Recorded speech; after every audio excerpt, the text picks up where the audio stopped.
Any owners of the Sony a5100 will know what one of the biggest frustrations with this camera is, the dreaded overheating warning.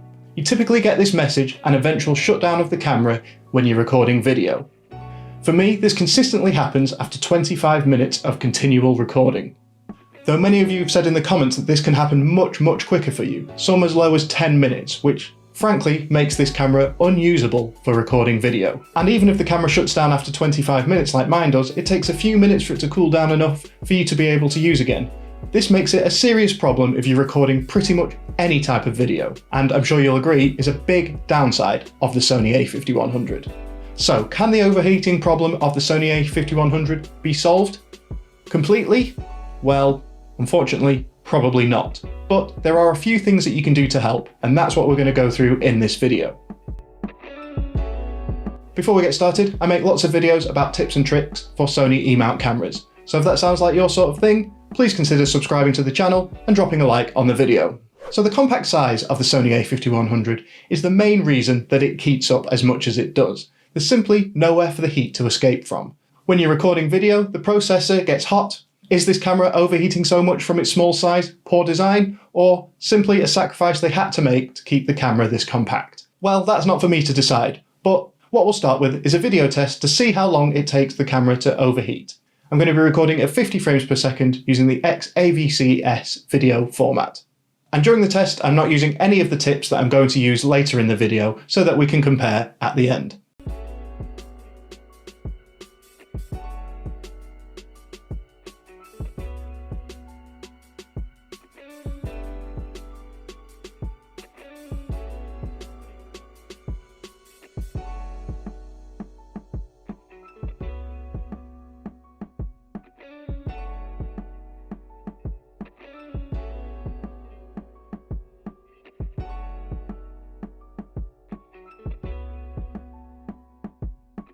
Okay, so now we're going to look at what we can do to help prevent this camera overheating quite so quickly.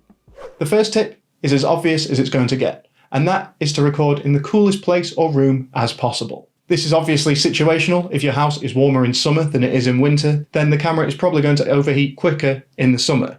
If there's anything you can do to help keep your room or recording situation as cool as possible, this is certainly the first thing that you can do to help. My second tip is to use an external power source, and for this example I'm going to be using a dummy battery. A dummy battery essentially replaces the camera's normal battery and is connected to an external power source, whether that's a power brick or the mains power.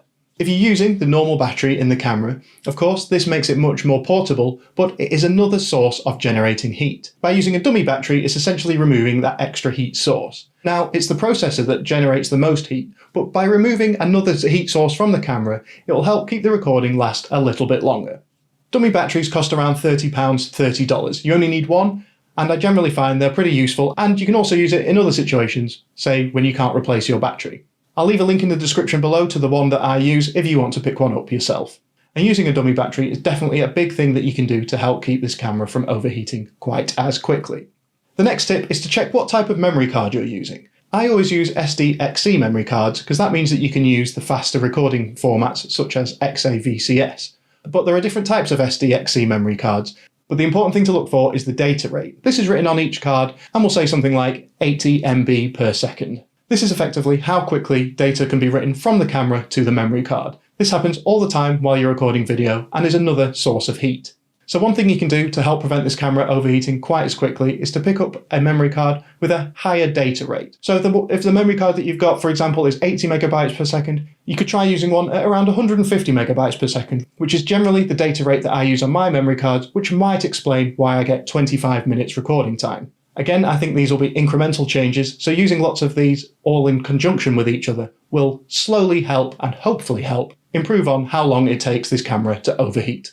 Another tip is a setting that you can change in the camera, and that is to activate aeroplane mode. That's essentially the same as activating aeroplane mode on your phone. It will disable things such as wireless connection and a few background services. Now, I think the difference that this will make will be extremely minimal, but anything you can do to help keep the load off the processor will effectively contribute to keeping the camera cooler. To turn on aeroplane mode, it's on wireless settings, and then airplane mode.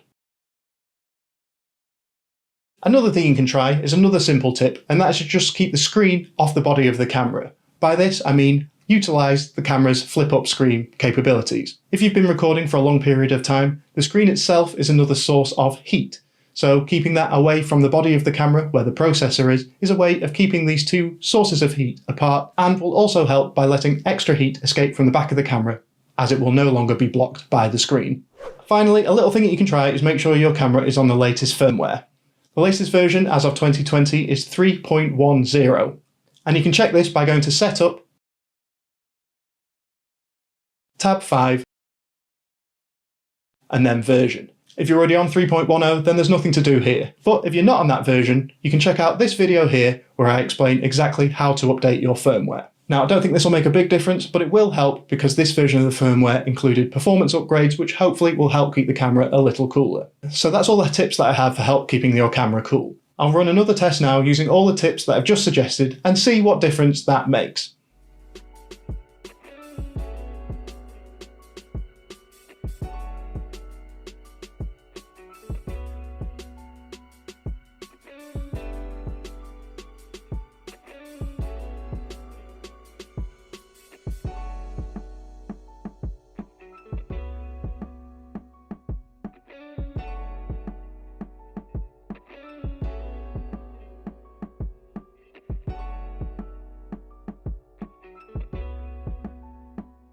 So unfortunately, solving the overheating problem on this camera just isn't possible, but there are a few things that you can do that will hopefully help keep your camera recording for longer.